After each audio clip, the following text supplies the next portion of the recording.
la vie après. Cela fait près d'1 an que ma femme m'a parlé de son aventure et j'essaie toujours de comprendre les choses.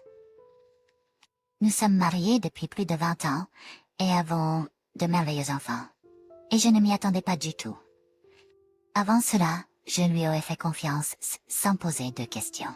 Je suis presque sûre d'avoir mal géré certaines choses au cours de cette dernière année en essayant de sauver notre mariage et je l'aime toujours et je tiens à elle. Mais il semble que nous allons divorcer. Elle m'a parlé de l'aventure au téléphone alors qu'elle était en voyage. J'avais appelé pour parler et partager certaines choses que j'avais apprises dans un groupe d'hommes auquel j'assistais sur le mariage, des choses que je pensais pourraient nous aider.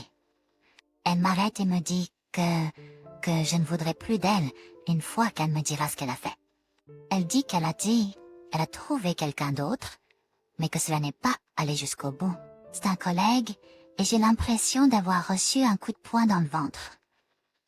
Eh bien, je perds le contrôle pendant quelques minutes. Je deviens émotif, mais je dis que je lui pardonne et que je l'aime, ainsi que nos enfants, et que je veux que notre mariage fonctionne.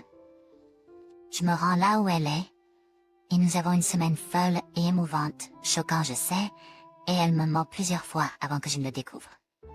Pendant ces premières semaines, et peut-être mois, je lis tout ce que je peux sur les aventures et ce qui les cause. J'ai toujours cru en la cause et les faits, et il faut être deux pour danser. Je sentais qu'il y avait aussi quelque chose que j'avais fait qui avait causé cela.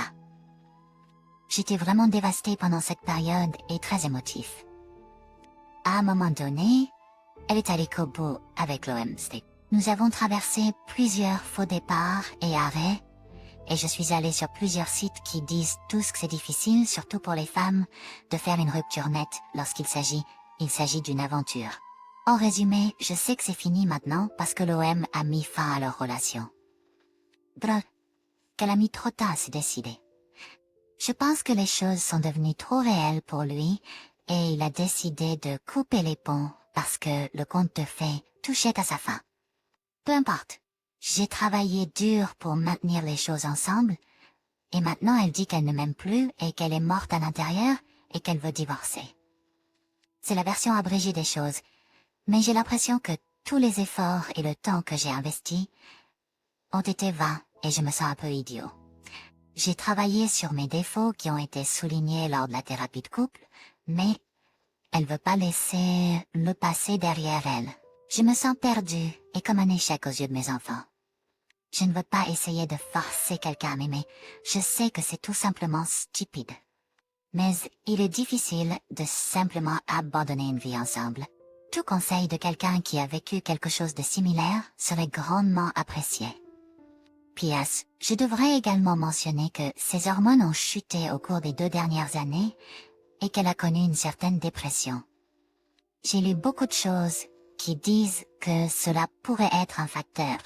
Je sais pas, hein? Je crois que l'aventure était quand même un choix. Commentaire. Bud, un divorce ne signifie pas que tu es un échec aux yeux de tes enfants. Si tu leur as bien enseigné, si tu leur as inculqué un sens des responsabilités, si tu leur as donné des valeurs morales, et surtout, si tu les as aimés, alors je pense que ça fait de toi un super père à mes yeux. Je ne suis pas généralement en faveur du divorce, mais je crois fermement qu'il est important de savoir qui on est et de faire respecter ses limites. Je pense que tu es trop profondément plongé dans la tempête émotionnelle en ce moment pour penser clairement. Tu gaspilles de nombreuses énergies à réfléchir à comment sauver le mariage, des énergies qui seraient mieux dépensées en te concentrant sur tes enfants et sur toi-même. Tu dois trouver ton moment où tu t'en fous, ce point où tu lâches prise et te concentres sur avancer, ce moment où tu réalises que tu ne peux pas changer la situation seul et qu'il est temps d'accepter les choses telles qu'elles sont. Et dire que c'est comme ça et que je ne peux avancer qu'en travaillant sur les choses que je peux contrôler. Dissocie ton implication émotionnelle en faisant le 180 et toutes ces autres étapes dont il parle, puis concentre-toi sur toi. Essaye de te rappeler qui tu étais lorsque tu as commencé à fréquenter ta femme. Tu étais probablement une personne plus forte, plus indépendante, quelqu'un qui comprenait ses limites, et les faisait respecter, quelqu'un qui se souvenait qu'il avait des intérêts et des hobbies. C'est la personne dont ta femme est tombée amoureuse pendant votre relation et peut-être la réconciliation est possible, quelqu'un qu'elle pourra reconnaître à nouveau à l'avenir tombera amoureux. Et une chose que je suggère, rejoins un cours d'arts martiaux, 1 heure pour apprendre à briser des os, tout en te mettant en forme en même temps. Ça aide à clarifier ton esprit. Ou fais ça en faisant du jogging ou de la musculation.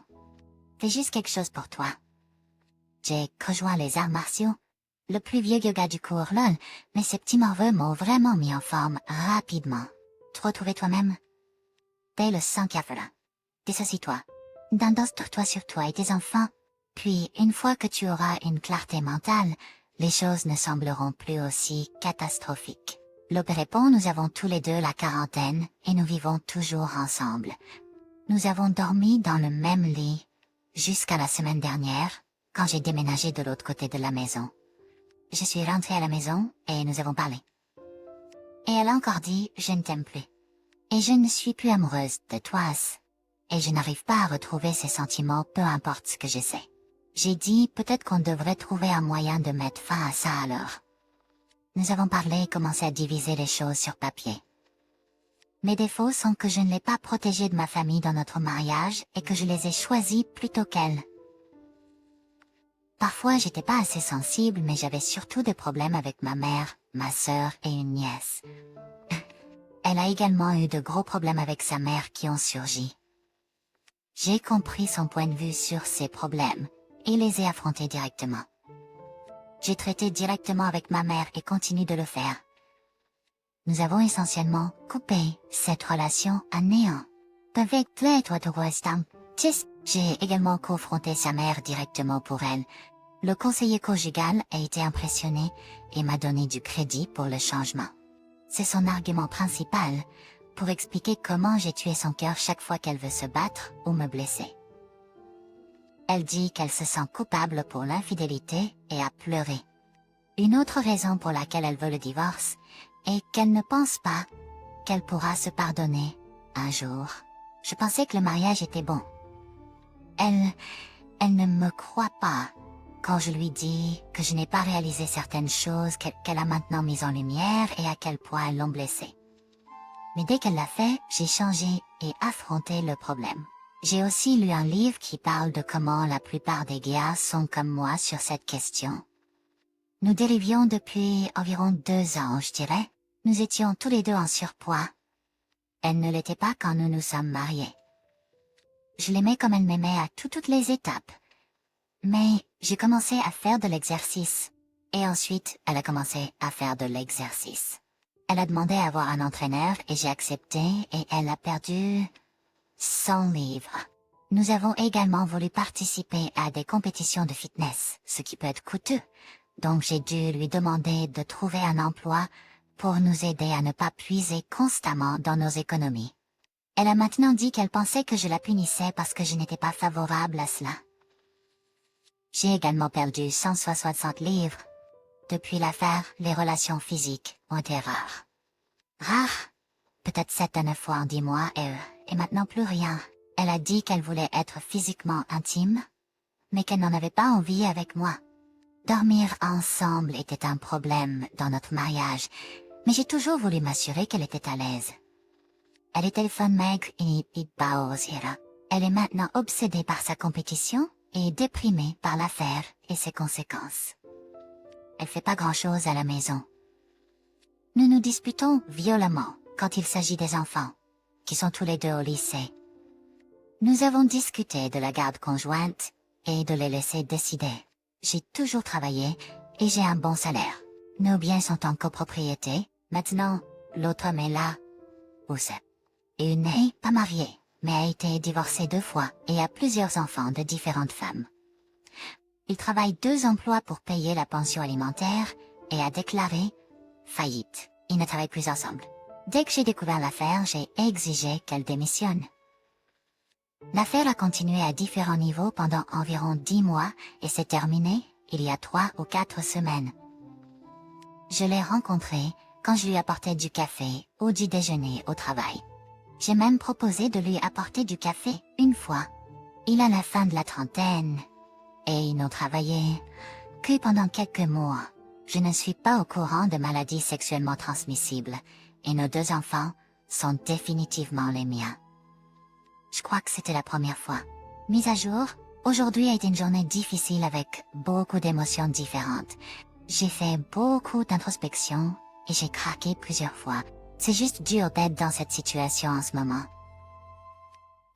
On dirait que tout s'effondre. Je n'étais pas un mauvais mari. Je sais que j'ai travaillé dur pour offrir une bonne vie à elle et à nos enfants. On dirait que je suis punie pour quelque chose que je n'ai pas fait. Juste une journée difficile. Aujourd'hui, j'ai travaillé sur le centre-quatre-mains en gardant tout court et simple. Et elle aussi. Nous allons souvent à la salle de sport. Ce soir, je suis allée seule et j'ai également emmené un de mes enfants faire du shopping pour des vêtements. Donc c'est un bon moment. J'ai commencé à poser des questions difficiles sur le divorce à des professionnels et à savoir à quoi m'attendre. Je ne souhaite à personne la douleur d'une liaison. C'est la pire douleur que j'ai jamais ressentie dans ma vie. Je vais essayer de répondre à plus de messages plus tard. Merci à tous pour vos réponses et vos conseils. Cela a été la chose la plus difficile que j'ai jamais affrontée. Histoire de... Je suis presque certaine que mon mari est impliqué dans une liaison physique ou émotionnelle ou les deux. Et à ce stade, je ne pense pas que la distinction importe.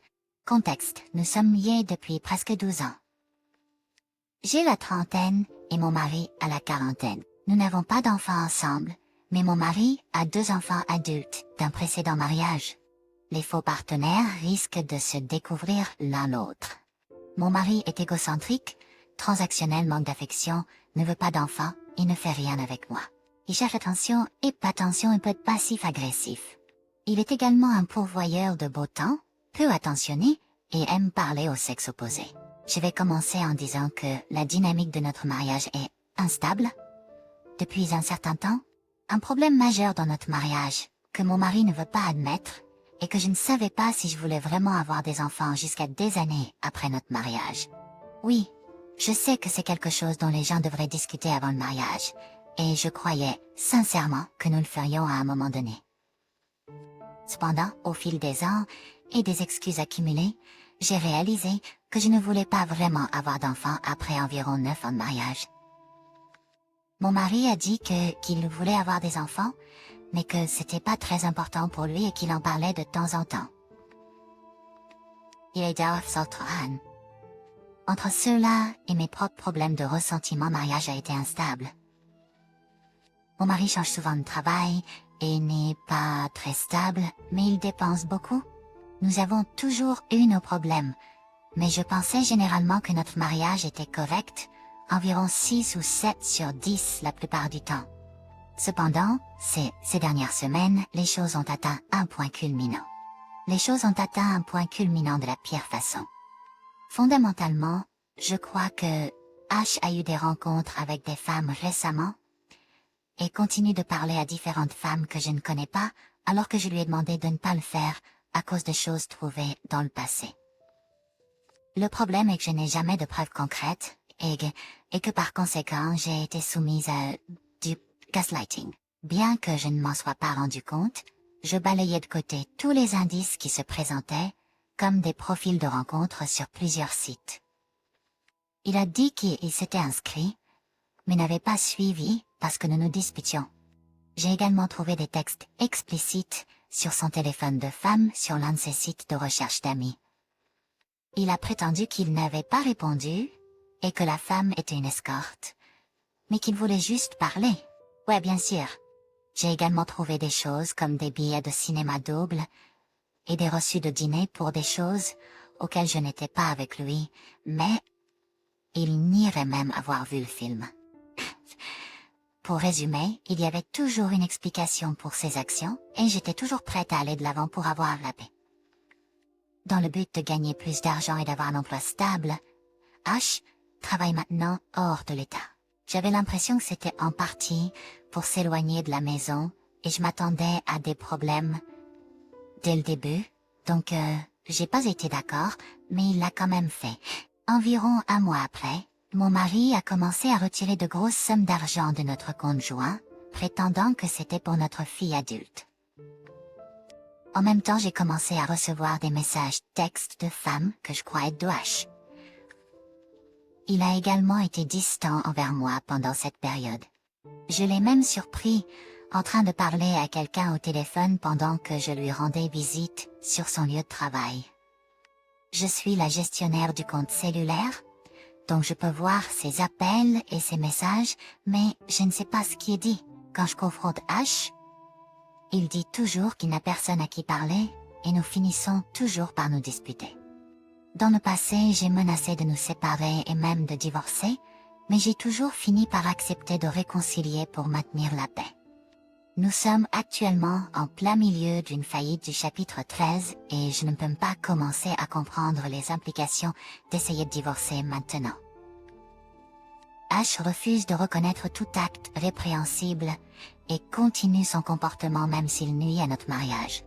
Je ne pense pas vouloir être mariée dans ces circonstances, mais j'ai peur de ce que l'avenir nous réserve.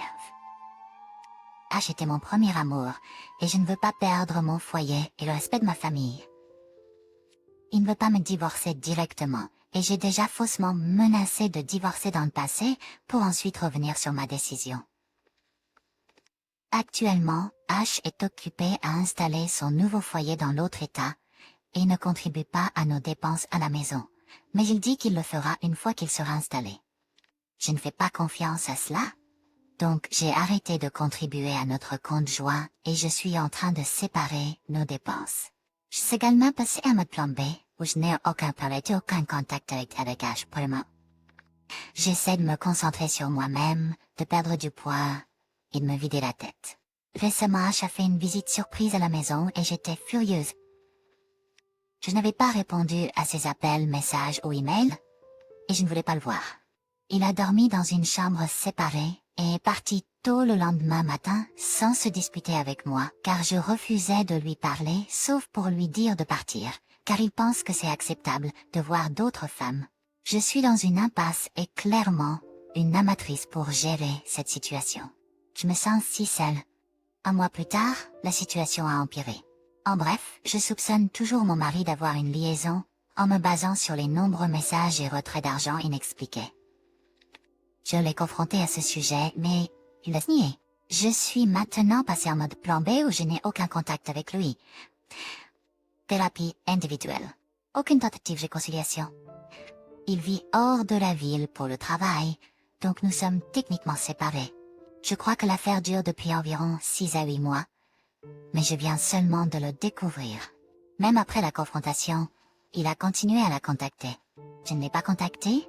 Lors d'un voyage à la maison ce week-end, je l'ai confronté et lui ai donné un ultimatum. C'est elle ou moi. S'il choisit elle, alors certaines actions doivent être prises, mais je n'ai pas mentionné les papiers de divorce. Il a refusé d'admettre l'affaire. Le conseiller m'a conseillé de m'assurer qu'il s'agit bien d'une liaison avant de prendre des mesures et contacter l'autre partie pour voir ce qu'ils ont à dire. Je l'ai fait et ils ont été choqués. Ils n'ont pas nié l'affaire lors de l'appel, mais ont bafouillé et m'ont raccroché au nez. Je leur ai ensuite envoyé un message texte, m'excusant s'ils se sentaient pris au dépourvu, mais je voulais juste connaître la vérité.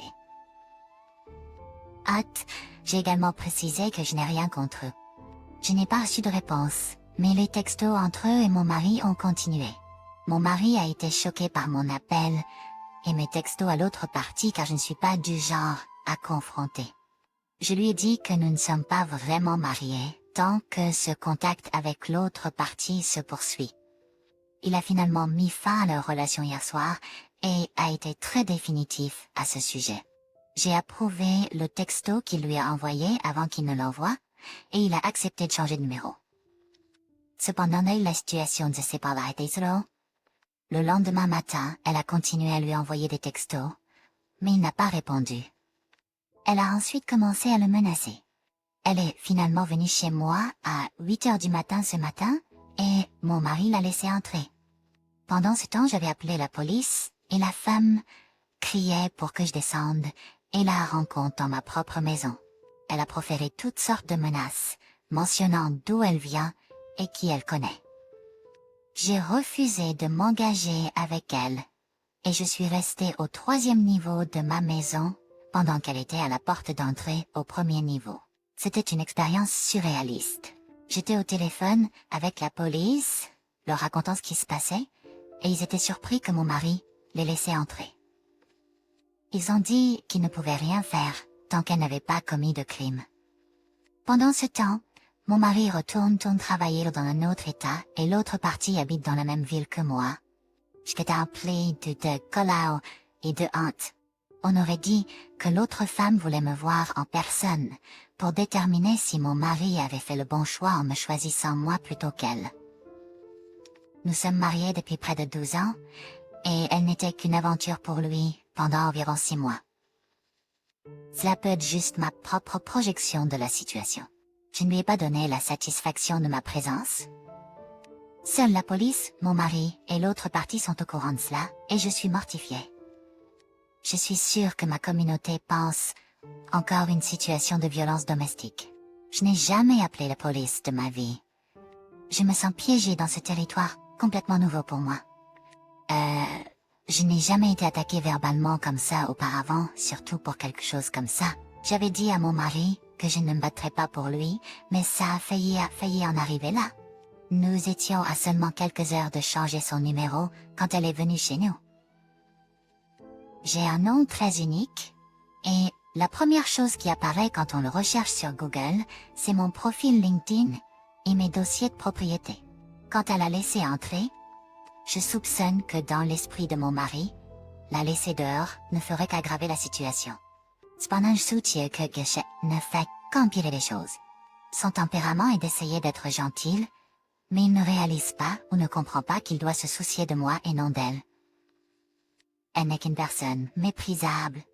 J'ai récemment découvert de mon mari qu'elle est divorcée et a 3 enfants. Le fait qu'elle ait quitté sa maison un dimanche matin pour venir chez moi, sans me connaître ni connaître mon tempérament, montre qu'elle ne réfléchit pas bien. La police dit qu'ils ne peuvent rien faire tant qu'elle ne prend pas d'action et ne revient pas. Mais ils doutent que cela se produise. Ils me blâment essentiellement parce que je l'ai contactée en premier lieu, essayant de savoir ce qui se passait entre elle et mon mari, puisqu'ils ne parlaient pas. Elle a montré à la police les 2 messages que j'ai envoyés, qui étaient innocents, mais elle essaie de jouer la victime en répondant à moi. Bien joué, je dois dire, car il considère sa visite non annoncée chez nous comme une réponse. C'est pas fou de rendre visite à quelqu'un, mais elle essaie de faire croire que c'est le cas. Nous sommes toujours mariés sans séparation légale, mais nous sommes physiquement séparés car il travaille dans un autre état et nous sommes copropriétaires de la maison. Donc la police était comme, il l'a laissé entrer, que voulez-vous que nous fassions? Il dit qu'il le fait seulement pour l'empêcher de faire un scandale à l'extérieur et de causer des dommages. Très stupide de ne penser que nous n'avons pas eu une conversation à ce sujet et j'ai aussi changé mon numéro. Certaines personnes peuvent se demander pourquoi je ne suis pas descendue et ne l'ai pas confrontée. Eh bien la vérité est que je ne pensais pas pouvoir me contrôler avec toutes les émotions qui bouillonnaient pendant cette période, en plus de l'audace qu'elle a eue de venir ici. Si je devais la rencontrer, ce serait selon mes conditions, pas les siennes. Juste parce qu'elle manquait de contrôle de soi et qu'elle est venue chez moi parce qu'elle ne pouvait pas joindre mon mari. C'était assez clair quand elle n'est pas arrivée en voiture à la maison. Elle aurait pu simplement attendre que quelqu'un entre par la porte et entrer après eux, mais au lieu de cela, elle est passée par la porte latérale. En plus, je suppose qu'elle voulait être discrète. C'est pas un endroit très chic, avec des gardes en direct ou quoi que ce soit, et c'est pas une zone criminelle. Même si c'était verrouillé, on pourrait facilement grimper par-dessus si on était diligent. La violation était quand il a ouvert la porte, évidemment quand elle est arrivée ici, ce qui, il va sans dire, laisse beaucoup à désirer quant à qui il protégeait. Je ne me sens évidemment pas très en sécurité par rapport à sa position, surtout avec elle qui la laisse entrer dans la maison au moindre prétexte. La confiance est partie, et avant tout cela j'avais entamé une séparation financière. Bien qu'il rentre toujours à la maison pendant ses jours de congé, il y a une politique stricte de non-contact en vigueur depuis que j'ai pris conscience de cela. Il a accepté de se faire tester pour les MST et d'assister à des séances de thérapie de couple avec moi. Je lui ai fait signer un accord de limite et d'autres choses pour préciser les attentes pour l'avenir, ainsi qu'une confession et un repentir complet à Dieu, et une divulgation complète des événements lors des séances de thérapie de couple. Je ne sais pas s'il va suivre, mais je ne reprendrai pas le mariage à moins qu'il y ait des progrès mesurables majeurs de sa part. Et même alors, ce sera des étapes progressives. J'ai indiqué verbalement et par écrit la longue route à parcourir pour réparer les dommages causés par tout cela. Je continue à me comprendre et à voir ce que j'ai contribué à la chute du mariage et ce que je peux faire pour moi-même, que je sois mariée à lui ou à quelqu'un d'autre. C'est un processus au jour le jour. J'ai l'avantage qu'il ne soit pas là pour vraiment et je veux travailler sur le mariage ou partir. Je ne veux pas détruire complètement son caractère à cause de l'affaire, car cela peut sembler un jugement, ce qui n'est pas mon rôle à jouer. Oui, les actions avec l'affaire sont un indicateur fort de ce dont il est capable, et je peux pas supposer qu'il va pas aller et venir. C'est pourquoi je n'ai pas vraiment changé quoi que ce soit, sauf que je prends ses appels, et que je fais des demandes et que je fixe des attentes. Il n'y a pas de lune de miel. J'espère que le manque d'affection de ma part et maintenant de l'autre femme, en supposant qu'il n'y ait pas de contact, le poussera à s'arrêter et à réfléchir et à faire ce qu'il faut. S'il ne le fait pas, et qu'il est réticent à faire le travail nécessaire, alors je ne vais pas battre un cheval mort. Je veux juste savoir que j'ai fait tout ce que je pouvais pour sauver les choses, en accord avec la partie, pour le meilleur et pour le pire, de l'accord de mariage. À ce moment-là, je serai confiant de quitter le mariage à cause du travail que je fais avec mon fils. Moi-même, et j'espère que je serai plus forte à la fin. La raison pour laquelle je suis restée en haut était pour ma propre santé mentale, et pour ne pas lui donner la satisfaction de m'embusquer et d'exiger de me parler quand je n'approuvais pas sa visite. Au lieu de m'appeler ou de me répondre par SMS, après que je lui ai envoyé un SMS demandant ce qui se passait, elle est venue chez moi comme pour dire qu'elle répondrait en venant. J'ai trouvé ça très confrontant. Elle est celle qui a tort avec mon mari. Le problème, c'est que je ne pense pas qu'elle serait venue ici si mon mari n'avait pas changé de numéro. Sa visite surprise était plus pour lui faire du mal que pour me confronter, car elle pensait probablement que je ne lui pardonnerais jamais ses actions, qui étaient le summum du manque de respect en plus de l'affaire. Mon mari peut être faible d'esprit quand il s'agit d'elle, mais pas moi. Une chose perturbante qu'elle n'arrêtait pas de crier était que je suis plus âgée que toi. J'ai trouvé ça étrange parmi d'autres choses, mais ça m'a marqué. Mon mari a 41 ans, elle en a 40 et j'en ai 35. Nous ne sommes pas très équines en âge, mais apparemment elle a jugé bon de le mentionner. Sa visite a été documentée par la police et j'ai un numéro d'événement, mais ils n'ont pas rédigé de rapport car aucun crime n'a été commis. Encore une fois, mon mari l'a laissé entrer, donc je ne m'attends pas à une autre visite. Je pense pas qu'elle ait réalisé que j'appellerais la police et que je ne lui parlerai pas. Techniquement, je voulais lui parler, mais pas comme ça. Elle a fait passer son message à mon mari en lui disant qu'elle ne sera pas ignorée. Et elle est partie, car il a mis fin à l'affaire. Donc elle peut pas m'appeler ni lui à moins que nous ne lui donnions le numéro. Elle a dit à la police qu'elle ne répondait qu'à moi, mais comme je ne voulais pas lui parler, elle resterait là tant que je ne la contacterai plus. Cependant, elle ne leur a pas dit qu'elle était venue pour régler ses comptes avec mon mari, pour l'avoir ignoré et avoir changé de numéro. Ils m'ont dit de ne pas lui envoyer d'SMS ni de l'appeler. Je leur ai demandé de lui transmettre que je ne souhaite plus aucun contact et que je n'en attende pas de sa part non plus, sinon, la police sera immédiatement impliquée à nouveau. Quant à lui, envoyer une lettre ou quoi que ce soit, je préfère laisser les choses en l'état. J'admets que j'ai ouvert la porte à cette situation en la contactant en premier lieu, même si elle l'a poussée à un niveau supérieur. La seule façon pour moi d'impliquer un avocat serait s'il y a un nouveau contact. Je je veux pas lui donner de munitions pour aggraver la situation si elle ne fait rien de concret. Heureusement, nous ne sommes pas proches de nos voisins.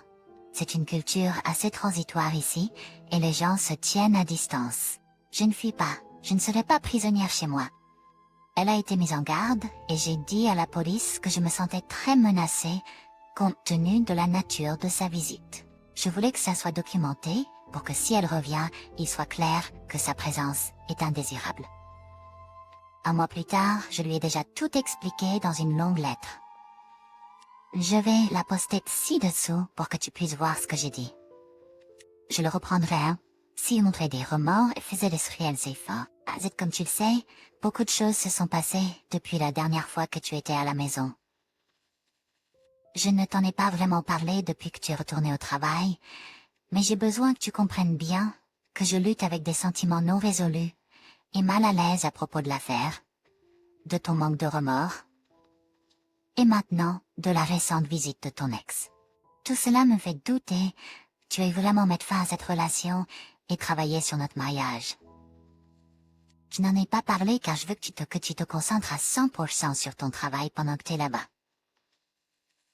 Je suis sûre que tu seras d'accord pour dire que tu ne peux absolument pas perdre ou quitter ton nouveau travail, quoi qu'il se passe ici ou là-bas, compte tenu de notre situation financière.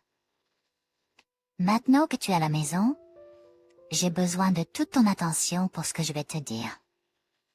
Je voulais te dire que j'écris cette lettre au lieu de te parler, dans l'espoir de t'aider à comprendre mon point de vue. Ton comportement, pour mettre fin au contact avec Q, a créé un fossé important entre nous. Je ne me sens plus aimée, en confiance, respectée ou en sécurité dans notre mariage à cause de tout ce qui s'est passé et de ton refus de prendre la responsabilité de l'affaire. Je ne peux pas assez insister sur le fait que je suis perturbée par ton déni continu de l'affaire et ton insistance à dire qu'elle est juste une amie, malgré toutes les preuves du contraire. Elle n'a même pas nié l'affaire quand je lui ai demandé.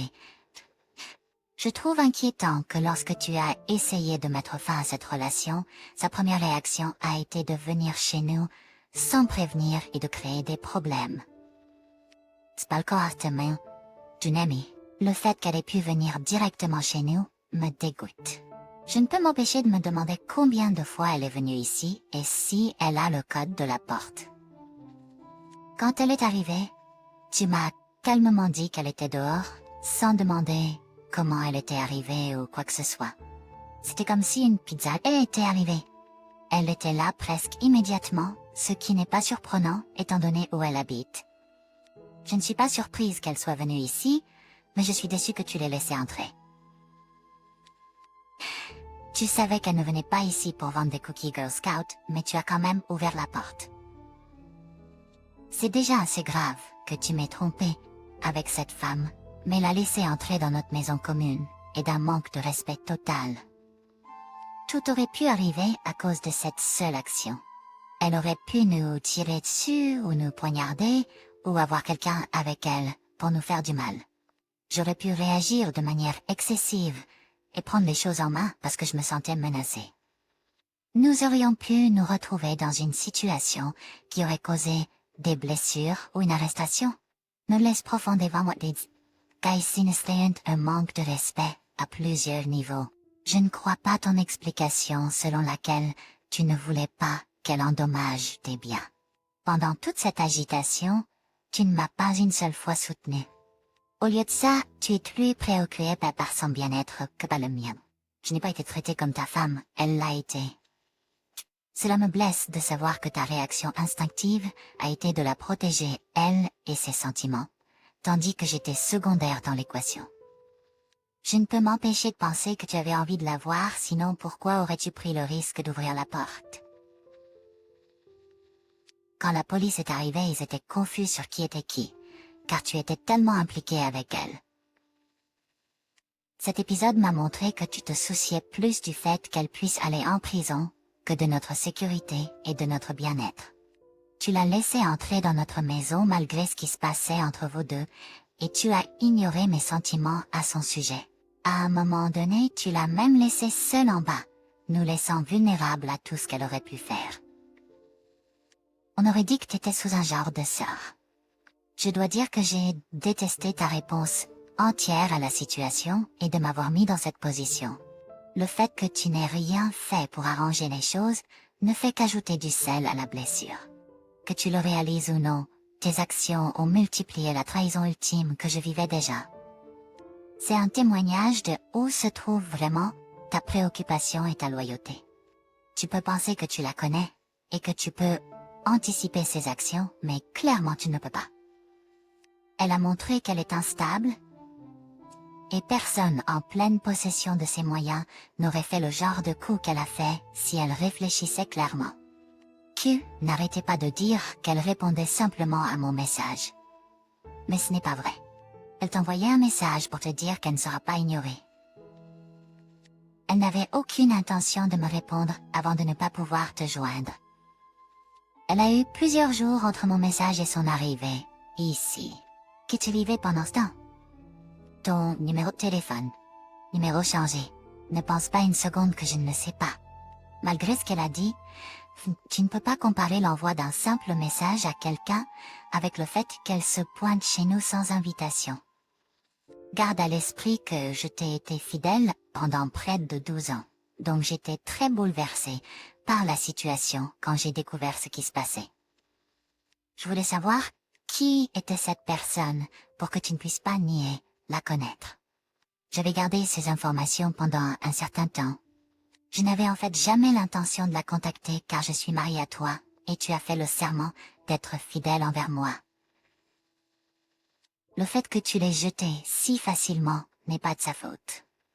Pourtant, parce que tu as refusé d'être honnête, je l'ai contacté contre mes propres principes, car je voulais simplement la vérité.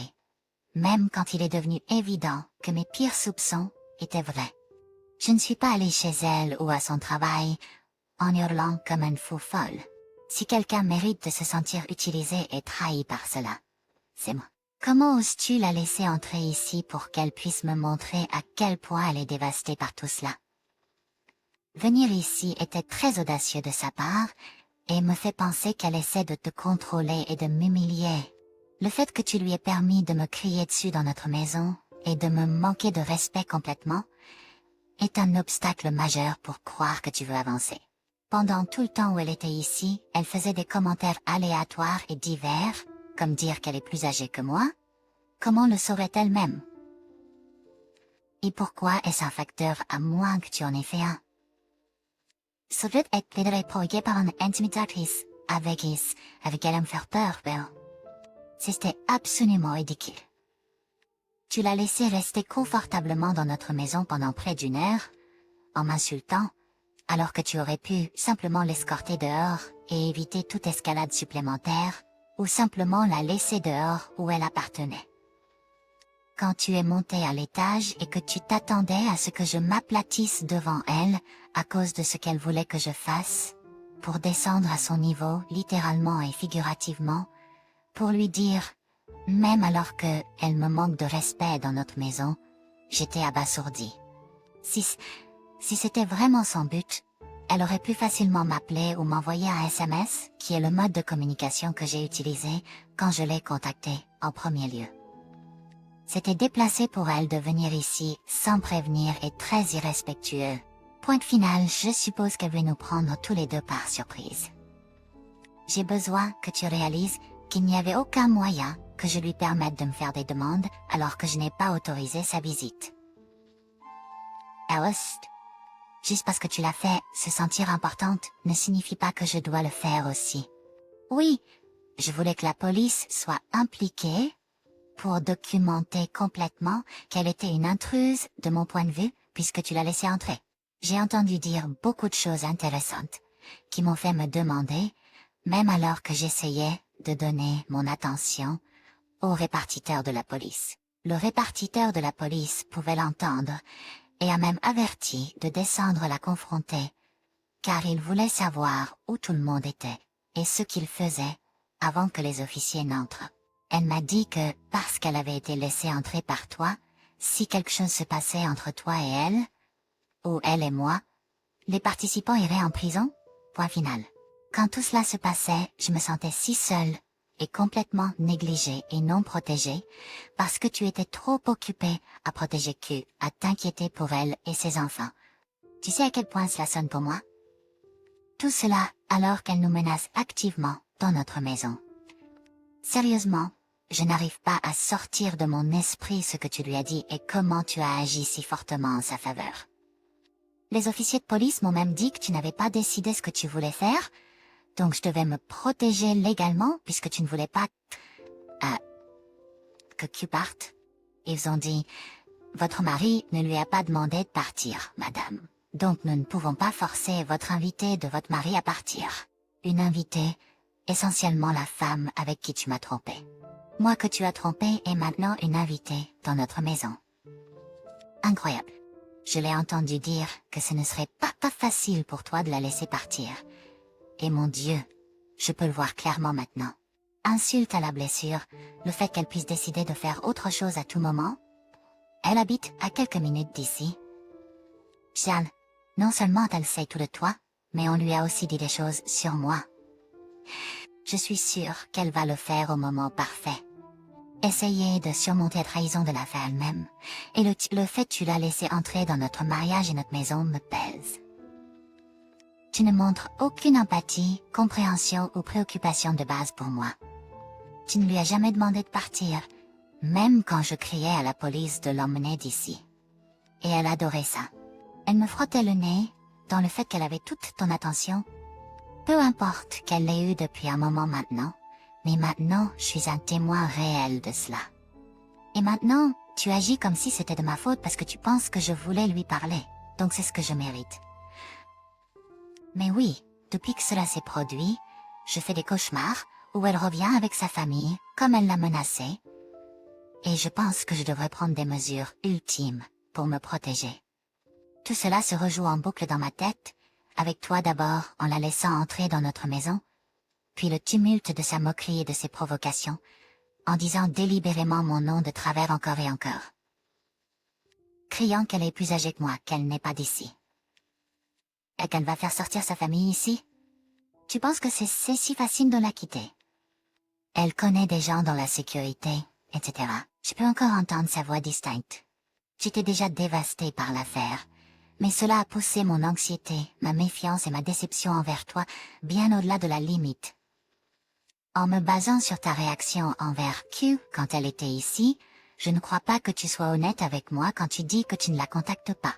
La façon dont tu me parles de cela me donne l'impression que tu ne voulais pas vraiment mettre fin à cette relation en premier lieu.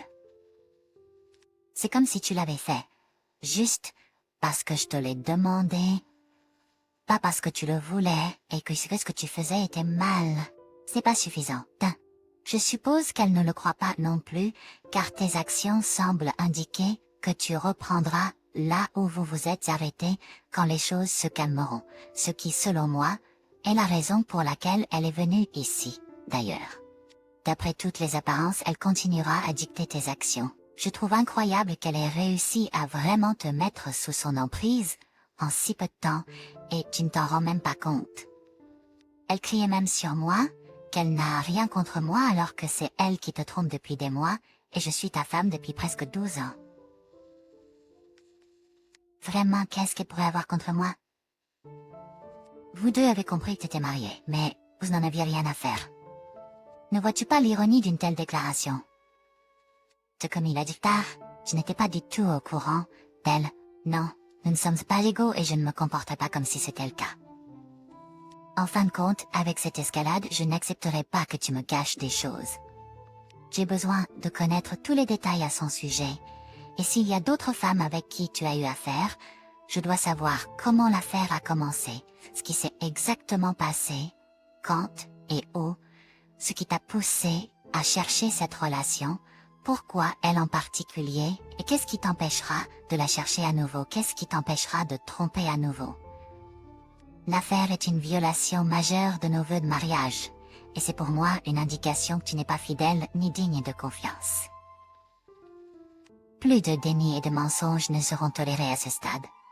Tu dois te faire tester pour les MST car c'est toi qui es sorti de notre mariage.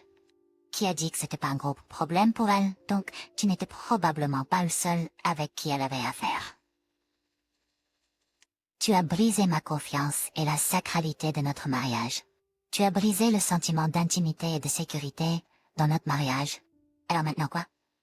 Je ne me sens même plus en sécurité dans notre maison, après tout ce que nous avons fait pour la garder. C'est incroyable comment quelques minutes de folie peuvent effacer les bons sentiments de plaisir, de sécurité et de stabilité que nous avons appréciés ici depuis presque 10 ans.